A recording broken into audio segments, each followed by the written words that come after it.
जी हाँ, अस्सलाम वालेकुम। Welcome to master course. आप सभी का मास्टर कोर्स में वेलकम करता हूँ, स्वागत करता हूँ। आप सबको पता है हम लोगों ने इससे पहले set number 1, set 2, set 3, set 4, set 5 बिल्कुल कंप्लीट कर चुके हैं और अभी जा रहे हैं हम लोग सेट नंबर 5 को स्टार्ट करने के लिए। ठीक है, ये सारे सेट को अगर आपने अच्छे से पढ़ लिया, यहाँ से बाहर एक भी क्वेश्चन नहीं आएगा। उसके बाद आप लोग अपना टेस्ट भी लगा लेना कि कितना सही कर पा रहे हैं आप लोग। क्लास के बाद जो है ना क्वेश्चन पेपर कितना क्वेश्चन सॉल्व कर पा रहे हैं। बहरहाल हम लोग करते हैं क्लास को स्टार्ट। आइए फिर हम लोग सेट नंबर 5 को करते हैं स्टार्ट। सेट नंबर 5 का सबसे पहला क्वेश्चन है आप सभी के पास। सवाल नंबर 1, किस बड़े आलिम दीन ने मदरसा इमदादिया दरभंगा में तालीम हासिल की? सैयद सुलेमान नदवी मदरसा इमदादिया दरभंगा में तालीम हासिल की है। ठीक है, अगला सवाल आपके पास सवाल नंबर 2, इंशाइया क्या है? इंशाइया क्या है? यह एक मजमून की किस्म है। ठीक है, लेकिन आपको पूछ रहा है इंशाइया क्या है, इसके मुसन्निफ कौन है, कि मजमून निगार कौन है। इंशाइया क्या है? ये एक मजमून लिखा है, उस मजमून लिखने वाले का नाम होता है वजीर आगा। उन्होंने बताया है इंशाइया के बारे में सारी चीजों को डिटेल से मैंने आपको बताया हूं कि किसी भी टॉपिक पर लिख देने को, तहरीर कर देने को ही मजमून कहते हैं। किसी खास मौजू को मौजू बनाने के बाद उसी पर लिख देने को मजमून कहते हैं। तो इस मजमून के राइटर मुसन्निफ है वजीर आगा। ठीक है, अगला सवाल आता है सवाल नंबर 3 आपके पास। वह कौन सा सुरमा था जिसको लगाने से जिन्नातों की दुनिया नजर आने लगती थी? तो वो है सुलेमानी सुरमा। जो क्वेश्चन हम लोग एक बार पढ़ लिए हैं उसको फास्ट देखेंगे। ठीक है, अगला सवाल 4 नंबर पे, बसंत सिंह किस अफसाने का किरदार है? तो ये तौबा टेक्सिंग अफसाने का किरदार है। अगला सवाल आता है 5 नंबर पे, शायर दौलत इज्जत व ईमान किसके कदमों में निसार करता है, कुर्बान कर देता है? तो महबूबा के कदमों में निसार कर देता है, कुर्बान कर देता है। 6 नंबर सवाल आता है, दाइम परा हुआ तेरे दर पर नहीं हूं मैं, और आगे मिसरा होता है, खाक ऐसी जिंदगी के पत्थर नहीं हूं मैं। ये मिसरा के मुसन्निफ हैं, इस शेर के शायर के मुसन्निफ गालिब है। ठीक है, अगला सवाल आता है 7 नंबर पे, जो पेरूडियां लिख दे वह शायर का कौन है? तो वो बनावटी शायर का वो गमखार होता है। ऑप्शन नंबर ए बिल्कुल परफेक्ट है। 8 नंबर सवाल, फौलाद के माना क्या होते हैं? सबको पता है, लोहा होता है फौलाद का माना।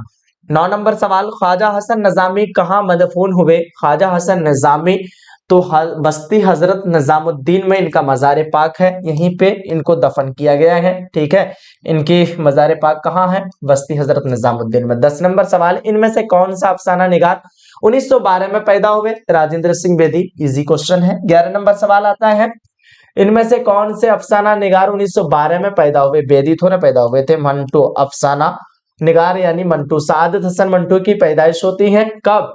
तो ध्यान रखना 1912 ईस्वी में। अगला सवाल आता है 11 नंबर पे, मंटू की अदबी जिंदगी का आगाज कब हुआ था, शुरुआत कब हुआ था? 1933 ईस्वी में मंटू की अदबी जिंदगी का आगाज होता है, शुरुआत होता है।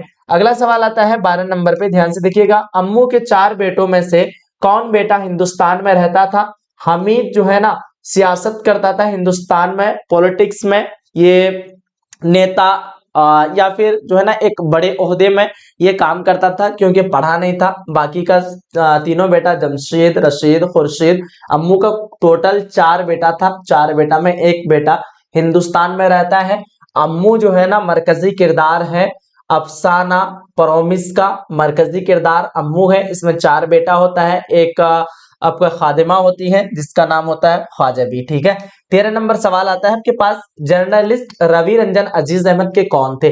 तो सैयद अजीज अहमद जो है ना ये भोले बिस्तरे गीत उस अफसाने का मरकजी किरदार है। उस भोले बिस्तरे गीत के मुसन्निफ होते हैं शफी जावेद, और ये पुराने दोस्त हैं, जर्नलिस्ट रवि रंजन अजीज अहमद के पुराने दोस्त होते हैं। ठीक है, अगला सवाल आता है आपके पास 13 नंबर पे, देखिएगा सब लोग 13 नंबर क्वेश्चन तो कंप्लीट कर लिए। 14 नंबर सवाल आता है आपके पास, इंडिया वंस फ्रीडम किसकी किताब है? मौलाना अबुल कलाम आजाद की यह किताब है, काफी मशहूर किताब है मौलाना आजाद की, इंडिया वंस फ्रीडम। ठीक है, चलिए इसको हम लोग इंडिया विंस फ्रीडम भी बोल सकते हैं। 15 नंबर सवाल आपके पास, सैयद सुलेमान नदवी का ताल्लुक किस सूबे से था, यानी किस राज्य से था, किस स्टेट से था? तो सूबे बिहार, ऑप्शन नंबर सी। 16 नंबर सवाल आता है, उर्दू नस्र की किस सिन्फ में गैर रस्मी तरीकाकार इख्तियार किया जाता है? तो इंशाइया में ये गैर रस्मी तरीकाकार इख्तियार किया जाता है। 17 नंबर सवाल आता है, इंशाइया हिजरत के मुसन्निफ कौन है? तो इंशाइया ये हिजरत ये एक इंशाइया है, उसके मुसन्निफ राइटर होते हैं अहमद जमाल पाशा। लेकिन अगर पूछ दे कि इंशाइया का मुसन्निफ कौन है, तो वो है वजीर आगा। 18 नंबर सवाल, अव्वल की जमा होती है अवाइल, ऑप्शन नंबर बी। अगला सवाल 19 नंबर पे, शादाब का मुतरादिफ क्या होगा? सरसब्ज। काफी इजी है, मुतरादिफ वर्ड अलग अलग लेकिन मीनिंग एक ही होता है, ठीक है। 20 नंबर सवाल, हक की जिद क्या होगी? उर्दू में देखा तो नाहक, लेकिन फारसी में देखा तो बातिल। कुछ लोग बातिन बताएंगे, बातिन मत बताना। बातिन का मतलब होता है जाहिर का उल्टा होता है बातिन, यानी छुपा हुआ होना, पोशीदा होना, ठीक है। और जाहिर यानी जो सामने से नजर आ रहा है, तो वो आपका जाहिर होगा। अगला सवाल आता है 21 नंबर पे, मिजाज की जिद क्या होगी? तो मिजाज की जिद जो होती है ना, वो होती है हकीकत, ऑप्शन नंबर सी। 22 नंबर सवाल आता है आपके पास, इनमें से कौन सी तसनीफ ख्वाजा हसन नजामी की है? तो ये है आपके पास ऑप्शन हयात जावेद, सी पारे दिल। उसके बाद अर्जुल कुरान अल फारूक, सी पारे दिल। ये जो है ना, इसके मुसन्निफ ख्वाजा हसन नजामी है, ठीक है। 23 नंबर सवाल आपके पास आता है, अमेरिका का रॉकफेलर किस तेल की तिजारत करता था? तो ये मिट्टी का तेल की तिजारत करके बहुत सारे बेशुमार दौलत कमाए, और तिजारत करने वाले को बिजनेसमैन कहते हैं, ठीक है। तो हिंदुस्तान में आकर के मिट्टी का तेल का जो है ना तिजारत किया, और यहां से जो है ना काफी सारे धन दौलत कमा के लेके गया अमेरिका, ठीक है। और ध्यान रखिएगा, ये चैप्टर मिट्टी का तेल सेकंड नंबर चैप्टर में है, उसके मुसन्निफ है ख्वाजा हसन नजामी। सैयद सुलेमान नदवी ने आला तालीम कहाँ हासिल किया? सैयद सुलेमान नदवी आला तालीम निदवतुल उलमा लखनऊ में जो के कयाम है, वहीं पे ये अपना आला तालीम हायर एजुकेशन ये तालीम हासिल किया था। 25 नंबर सवाल, सैयद सुलेमान नदवी को किस यूनिवर्सिटी ने डीएलएड की एजाजी डिग्री से नवाजा है? तो अलीगढ़ मुस्लिम यूनिवर्सिटी जो है ना, इसको डीएलएड की एजाजी डिग्री से नवाजा है। 26 नंबर क्वेश्चन, सीरत के मौजू पर सैयद सुलेमान नदवी की कौन किताब है? तो वो है आपके पास ऑप्शन सीरत मुहम्मदिया, ऑप्शन नंबर डी। अगला सवाल 27 नंबर पे, वजीर आगा ने किस मौजू पर पीएचडी किया? तो वजीर आगा तंज व मजाक के मौजू पर पीएचडी किया था। तंज और मजाक बोले तो एक तरह से आपका हंसी मजाक, ठीक है। अगला सवाल आता है आपके पास 28 नंबर पे, इंशाइया के हुदूद और दायरा कार का तयन किसने किया? तो इंशाइया को जो है ना बामे उरूज तक, यानी जिस मकाम तक पहुंचना चाहिए उसको पहुंचाया था वजीर आगा, ठीक है। आला मकाम तक इंशाइया को भी एक सिन्फ अदबी सिन्फ में शामिल होने का मौका वजीर आगा दिया, ठीक है। तो यही कहने का मतलब है कि वजीर आगा है आपका ऑप्शन नंबर सी। 29 नंबर सवाल है, इनमें से वजीर आगा के इंशाइयों का मजमुआ कौन है? वजीर आगा के इंशाइयों का मजमुआ का नाम होता है चोरी से यारी तक। अगला 30 नंबर सवाल, सीवान के किस कॉलेज में अहमद जमाल पाशा लेक्चरर की हैसियत से बहाल हुए? तो सीवान की एक कॉलेज का नाम है जकिया आफाक इस्लामिया कॉलेज, वहीं पे अहमद जमाल पाशा लेक्चरर कहते हैं हायर एजुकेशन देने वाले, यानी आपका 10th के बाद जो 11th 12th में जाते हैं और आगे की जो एजुकेशन देते हैं, टीचर उसको नहीं बोलते, उसको लेक्चरर बोलते हैं, ठीक है। अगला देखिएगा 31 नंबर सवाल, इनमें से अहमद जमाल पाशा की किताब कौन है? तो लज्जते आजाद अहमद जमाल पाशा की किताब है। अगला सवाल आता है 32 नंबर पे, आतिश पारे की अशाअत कब हुई थी? 1936 ईस्वी में आतिश पारे की अशाअत हुई थी, ठीक है। अगला सवाल आता है 33 नंबर पे, तकसीम मुल्क के मौजू पर। तकसीम का मतलब होता है बंटवारा करना, यानी मुल्क का जब बंटवारा हो रहा था, मंटू का कौन सा अफसाना अफसानवी मजमुआ आपके निसाब में शामिल है? तो सड़क के किनारे, ये जो है ना सॉरी सड़क के किनारे नहीं, ये नमरूद की खुदाई सड़क के किनारे धुआं, ये सारा मंटू का ही अफसाना है, लेकिन सिया हाशिया ये अफसाने में मजमुआ लिखा गया है। अगला सवाल है 34 नंबर पे, अहमद शरीफ लड़का है, ठीक है। अहमद के बारे में गुण दिखा रहा है। यहाँ पे एक जुमला है अहमद, क्या है भाई, अहमद, ध्यान से देखिएगा। और एक जुमला है आपका शरीफ, क्या है, शरीफ है, ठीक है, ध्यान से देखिएगा, शरीफ। तो यहाँ पे शरीफ साफ साफ नजर आ रहा है आपको, नीचे भी यहाँ पे ऑप्शन में ही, ठीक है।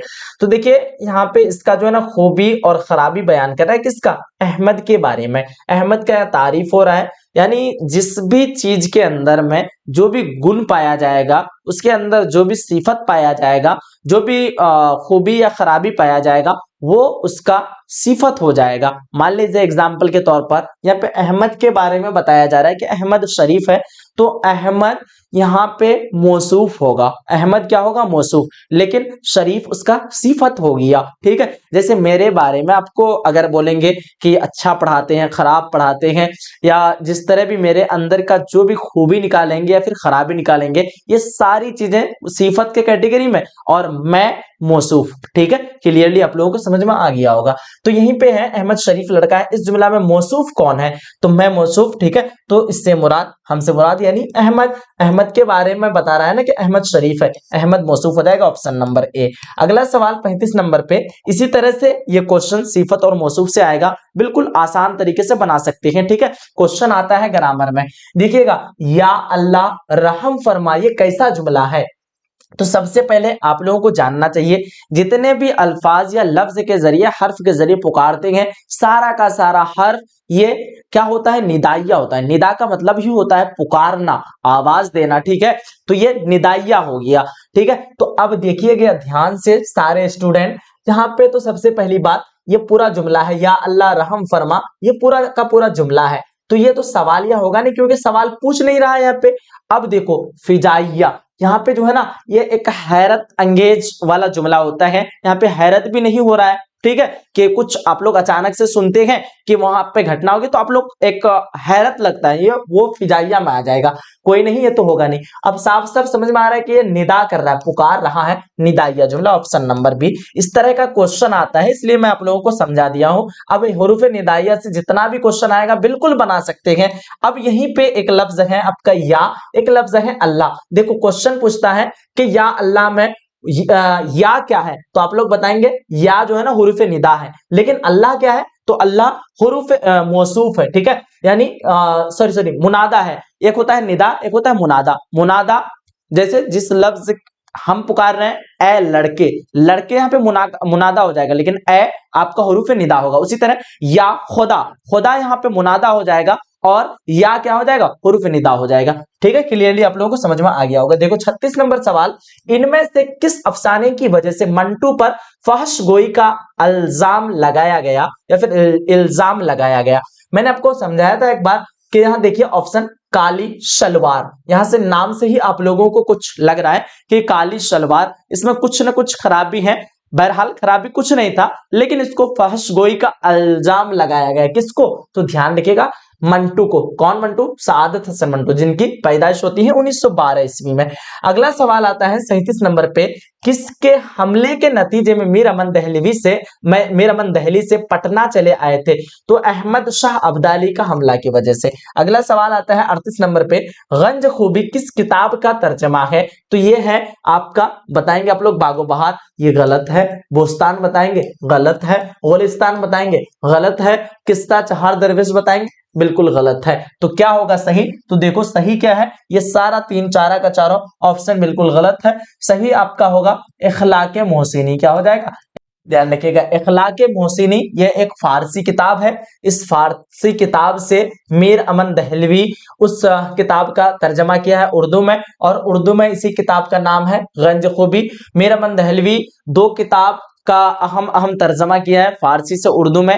एक किताब है किस्सा चहार दरवेश, उसका किस्सा चहार दरवेश का उर्दू तर्जमा का नाम है बागो बहार, और एक किताब है इखलाके मोहसिनी। इखलाके मोहसिनी से जो है ना गंज खूबी का उर्दू तर्जमा किया है, ठीक है। चलिए बहुत बेहतरीन, समझ में आ गया होगा। 39 नंबर सवाल आता है, मीर अमन किसके तवस्सुत से, यानी किसके जरिए से, किसके वजह से जॉन गिलक्रिस्ट से मिले, तो मीर बहादुर अली हुसैनी के वजह से, उसके जरिए से जो है ना, किससे, जॉन गिलक्रिस्ट से मिले थे। 40 नंबर सवाल, अम्मू किस महलिक मर्ज में मुब्तला थी? तो ये परेशान जो थी कौन सा बीमारी की वजह से? तो कैंसर बीमारी की वजह से। अगला सवाल 41 नंबर पे, ईवान गजल के अलावा जिलानी बानो का नावल कौन है? बारिश संग है। 42 नंबर सवाल, शफी जावेद का पहला अफसाना कौन है? आर्ट और तंबाकू। ऑप्शन नंबर ए सही हो जाएगा। 43 नंबर सवाल, शफी जावेद का अफसाना आर्ट और तंबाकू किस रिसाले में शाये हुआ? माहनामा अफ्क में शाये हुआ था। अगला सवाल 44 नंबर पे, इनमें शफी जावेद का अफसाना कौन है? शफी जावेद का अफसाना देखिए अलाओ, अनोखी मुस्कुराहट और फरार, ये तीनों के मुसन्निफ हैं सैयद मोहम्मद मोहसिन। क्लास 10th में अगर अच्छे से पढ़ रखे होंगे तो पता होगा। अब बचा यहाँ पे तारीफ उस खुदा की, ये वाला अफसाना के मुसन्निफ है शफी जावेद। ठीक है। अगला 45 नंबर सवाल, अफसाना भोले बिस्तरे गीत का मरकजी किरदार कौन है? अफसाना भोले बिस्तरे गीत को शफी जावेद तो लिखे ही आपको पता है, इसके मरकजी किरदार सैयद अजीज अहमद है, मैंने आप लोगों को बताया। ठीक है, चलिए देखेंगे हम लोग 46 नंबर सवाल आपके पास, इब्राहिम सुक्का का उर्फी नाम क्या था?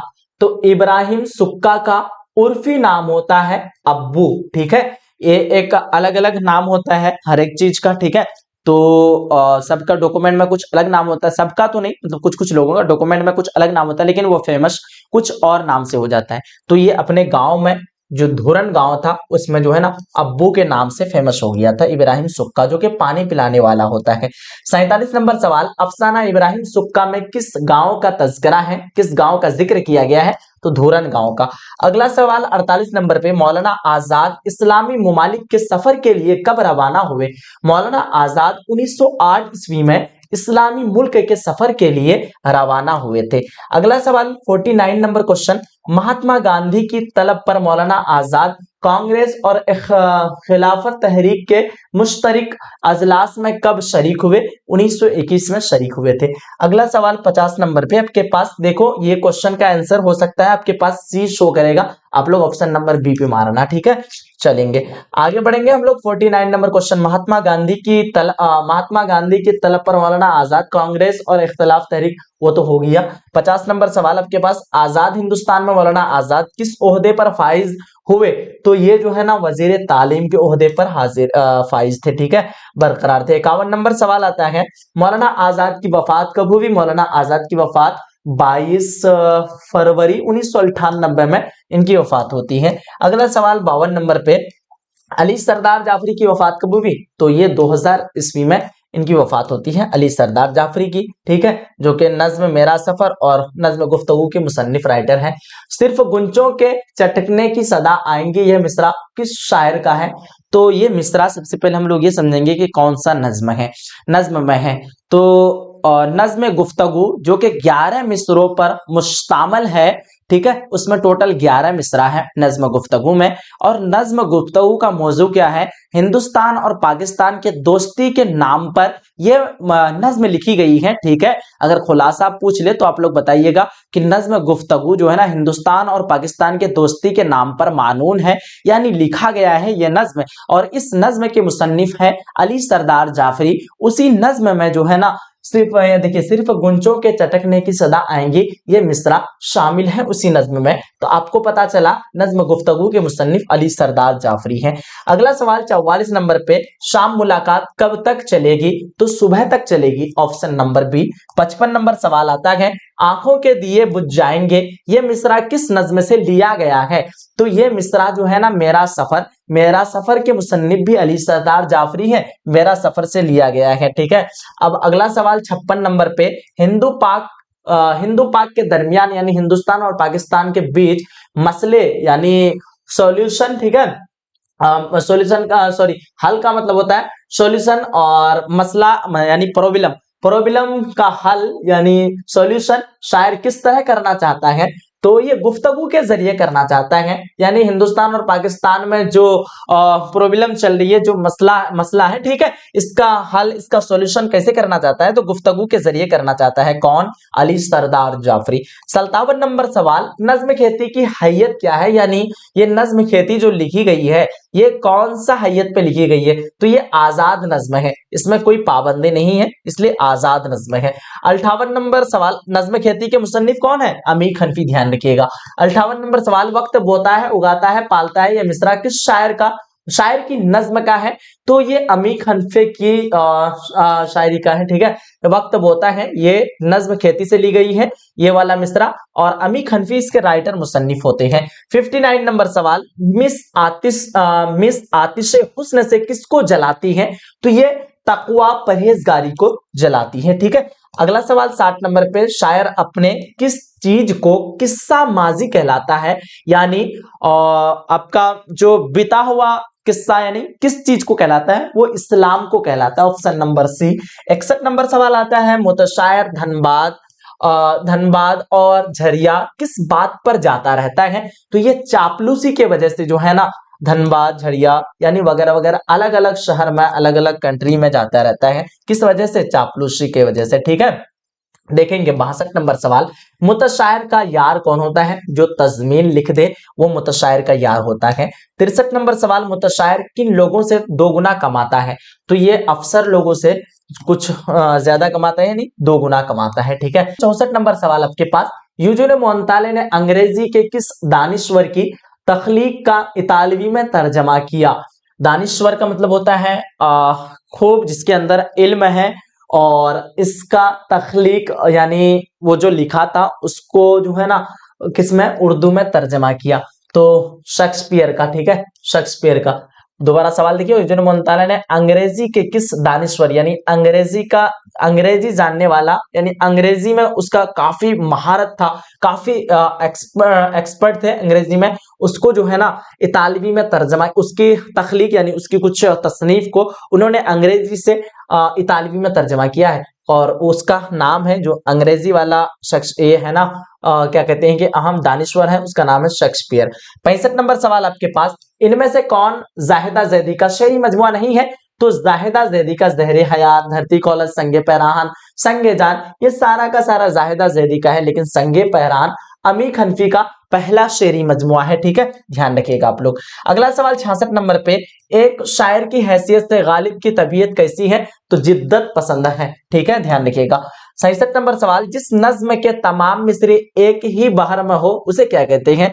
एक ही बहर में, पता चल रहा है कि यहाँ पे कैद किया गया है। ठीक है, यहाँ मिसरा जो है ना, मिसरा को छूट नहीं है, अलग अलग बहर में नहीं तब्दीली हो सकता है, एक ही, यानी जिस तरह कहीं भी किसी भी चीज का कोई रूल होता है, नियम होता है, यानी आपको कहीं ना कहीं आपको बंधन कर रहा है, रोक रहा है। ठीक है, आपको आजादी नहीं मिल रही है, तो साफ साफ समझ में आ गया कि एक ही बाहर में हो तो पाबंद रज्म होगा, ऑप्शन नंबर ए।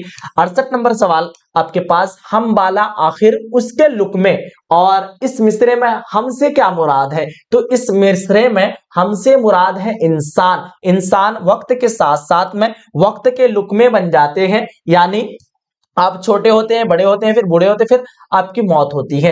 69 नंबर सवाल, शायर के ख्याल में हम किसके लुक में हैं? तो हम वक्त के लुक में है ना, वक्त के साथ साथ में इंसान क्या होती है, तब्दील बदलता रहता है। ठीक है, 70 नंबर सवाल, मुसलमानों के ऊपर किसका रंग गालिब है? वो है आपका हाफिज शिराजी का रंग। अगला सवाल 71 नंबर पे, शायर को कौन मिटाना चाहता है?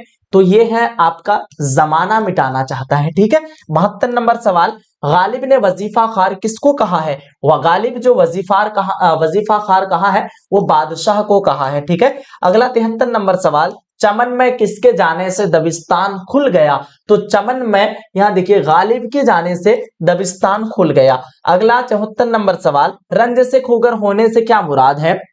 ध्यान रखिएगा, रंज से खोगर हुआ इंसान तो मिट जाता है रंज, मुश्किलें मुझ पर पड़ी इतनी के आसा हो गई। ठीक है, यह गालिब का शेर है, और गालिब का शेर का यह एक छोटा सा मिसरा है, और गम से मुराद, रंज से मतलब होता है तकलीफ, गम यानी गम का जब आदी हो जाना, यानी रंज से खुगर हो जाना, तो इस जुमला, इस शेर से मुराद होता है गम का आदी होना। ऑप्शन ए बिल्कुल परफेक्ट है।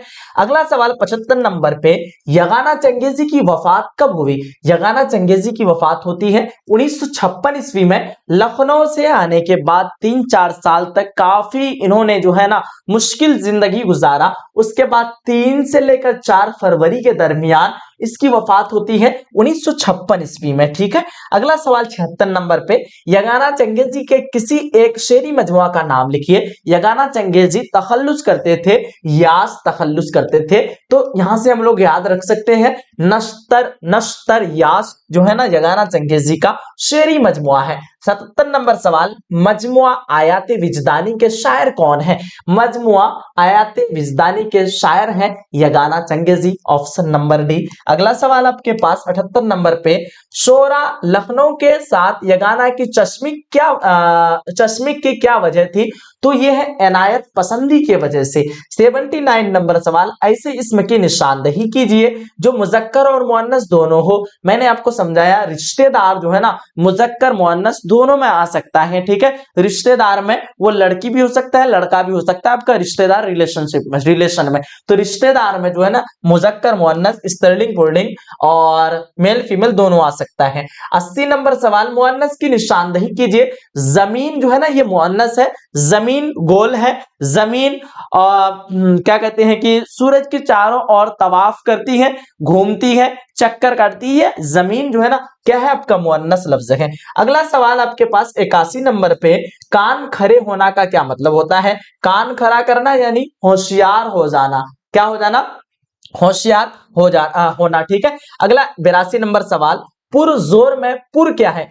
पुरजोर एक लफ्ज है, पुर एक लफ्ज है जोर। ध्यान रखिएगा, जब भी कोई भी असल वर्ड के शुरू में आकर के कोई भी वर्ड या फिर लफ्ज या फिर हर्फ मीनिंग को तब्दीली करेगा, तब्दीली से मुराद बदलेगा, उस हाल में वो लफ्ज वो आपका क्या हो जाएगा? साबिका हो जाएगा। ठीक है, तो यहां पे देखिए जोर का मीनिंग को तब्दीली कर रहा है पुर आकर के, तो पुरजोर हो गया। ठीक है, तो आप लोग बताएंगे कि पुरजोर जो है ना साबिका है, ऑप्शन नंबर ए। अगर यहीं पे लास्ट में आकर के माना को तब्दीली करता तो वो लाहेका होता, लेकिन शुरू में आकर के मीनिंग को तब्दीली कर रहा है इसलिए वो क्या हो गया? साबिका हो गया। ठीक है, अगला सवाल देखिएगा आप सभी, अगर आप लोगों ने ग्रामर वाला लेक्चर नहीं देखा है ना, ग्रामर वाला लेक्चर आप लोगों को देखना बनता है, वो देख लो आप लोग। ठीक है, 83 नंबर सवाल आपके पास आता है, दर्ज झैल में साबिका किस लफ्ज में है? तो बाखबर, बाखबर। ठीक है, इस लफ्ज में साबिका है। ठीक है, और यहाँ पे अगर देखिएगा अकलमंद, मंद आकर के मीनिंग को तब्दीली कर रहा है, लाहेका वाला लफ्ज है।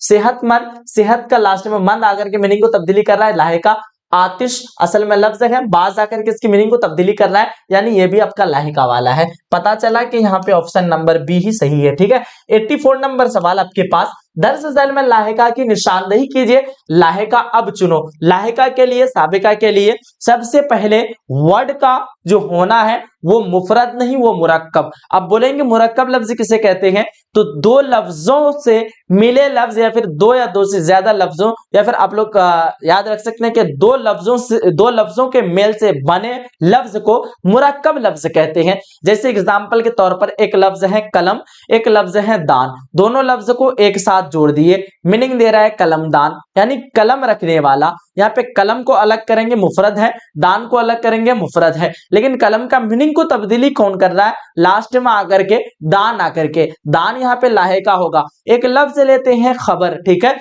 उस लफ्ज के शुरू में बा लगाते हैं, बा उसका मीनिंग को तब्दीली कर रहा है, बा वहां पे साबिका होगा क्योंकि शुरू में आकर के उसका मतलब को चेंज कर रहा है।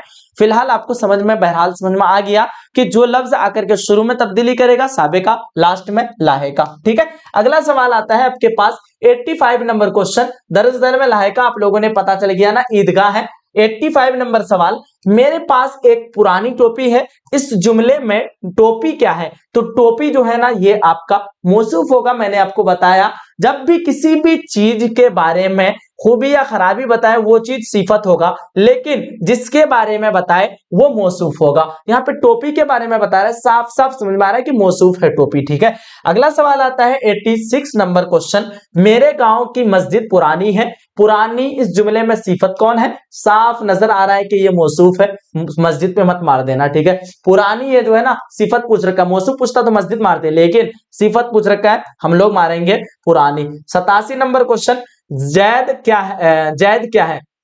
तो जैद जो है ना ये सॉरी जैद नहीं है, जदीद है। जदीद का मतलब होता है नया, तो जदीद जो है ना ये एक आपका सिफत है। ऑप्शन नंबर डी बिल्कुल परफेक्ट हो जाएगा।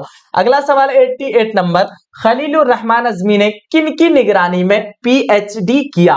तो खलीलुर रहमान अज़मी किनकी निगरानी में? रशीद अहमद सिद्दीकी के निगरानी में पीएचडी का तालीम हासिल किया। ठीक है।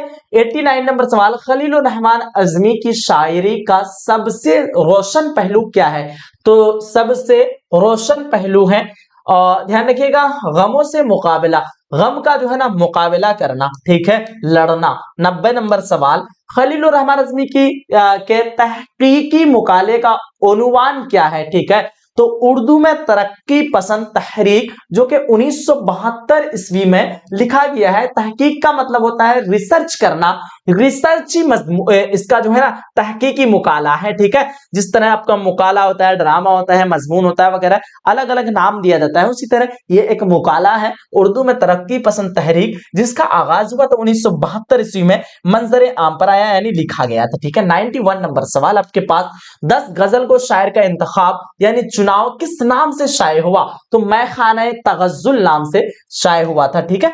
अगला 92, मीर अनीस की वफात 1874 ईस्वी में होती है। 93 नंबर, अनीस की वफात कहां हुई? इसकी वफात होती है लखनऊ में, ऑप्शन नंबर डी। 94 नंबर सवाल, साहिर के एक शेरी मजमूए की निशानदही कीजिए। यह है आपका क्या हो जाएगा? परछाइयां, ऑप्शन नंबर ए। 95 नंबर सवाल, इसमें मारफा की कितनी किस्में होती है? 7 किस्में होती है इसमें मारफा की। ठीक है, ऑप्शन नंबर बी। 96 नंबर क्वेश्चन, यह क्या है? यह आपका इसमें इशारा, क्योंकि यह के जरिए हम लोग इशारा करते हैं, यह वह तुम, ये घर वगैरह, तुम वह सब, ये सारा इसमें इशारा होगा। 97, शमसुल उलमा किस इसमें की मिसाल है? शमसुल उलमा जो है ना ये आपका खिताब हो जाएगा। ये जो है ना हुकूमत या फिर सरकार की जानिब से जो अवार्ड मिलता है, जो नाम मिलता है ना अच्छे कारनामों की वजह से, उसको खिताब कहते हैं। लकब किसे कहते हैं? जो अवाम की जानिब से अच्छे कारनामों की वजह से नाम मिलता है उसको लकब कहते हैं, ध्यान रखिएगा।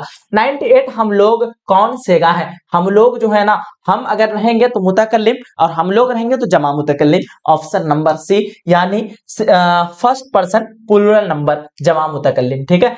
99 नंबर सवाल आपके पास, तुम पटना जाते हो कौन फेल है? तुम पटना जाते हो, फेले हाल साफ साफ नजर आ रहा है, फेले माजी तो होगा नहीं, ठीक है, जो कि पास्ट में होगा। फेले मुजारा, इसमें फेले मुस्तकबिल और फेले हाल दोनों चीज ये रहता है, शामिल रहता है। फेले मुस्तकबिल आने वाला जमानों को कहते हैं, ये भी नहीं होगा। बहरहाल हम लोगों को पता चला कि फेले क्या होगा? फेले हाल हो जाएगा।